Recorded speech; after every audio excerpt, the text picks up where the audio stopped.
10 കൊല്ലം എല്ലാം ശരിയാവും എന്ന് വാഗ്ദാനം കൊടുത്ത് വോട്ട് നേടിയ പാർട്ടി ഇന്ന് സെൻട്രൽ ഗവൺമെൻറ്റിൻ്റെ എതിരെ പറയുമ്പോൾ അത് ജനങ്ങളെ വിഡ്ഢിയാക്കുന്ന ഒരു രീതിയാണ്, ജനങ്ങളെ ശ്രദ്ധ തിരിക്കാൻ ഒരു തന്ത്രം.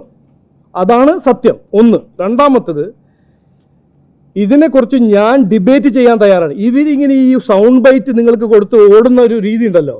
ഞാൻ ഇന്ന് ഒരു ചാലഞ്ച് ബഹുമാനപ്പെട്ട മുഖ്യമന്ത്രിയോട് ചാലഞ്ച് ചെയ്യാൻ തയ്യാറാണ്.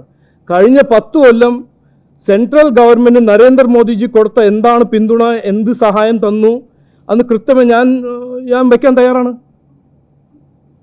ഈ ഓരോരോ പകുതി നുണ പറഞ്ഞ് ജനങ്ങളെ ശ്രദ്ധ തിരിക്കുന്ന രാഷ്ട്രീയത്തിൻ്റെ കാലങ്ങൾ കഴിഞ്ഞു. ഞാൻ മാധ്യമ സുഹൃത്തോട് എൻ്റെ ഒരു അഭ്യർത്ഥന, നിങ്ങൾ ഇവരെല്ലാം ചാലഞ്ച് ചെയ്യുന്നു, ഒരു ഡിബേറ്റിന് വരട്ടെ, ഞാൻ തയ്യാറാണ്. ഈ ബഡ്ജറ്റിൽ എന്ത് കൊടുത്തു എന്ത് കൊടുത്തില്ല, 10 കൊല്ലം 22 ലക്ഷം കോടി ചെലവാക്കിയ സംസ്ഥാന സർക്കാരാ ഇന്ന് പറയുന്നത് ആശാ വർക്കേഴ്സിന് കൊടുക്കാൻ കാശില്ല, പിന്നെ കുടിവെള്ളം പദ്ധതിക്ക് 6000 കോടി കോൺട്രാക്ടേഴ്സ് കൊടുക്കാൻ കാശില്ല.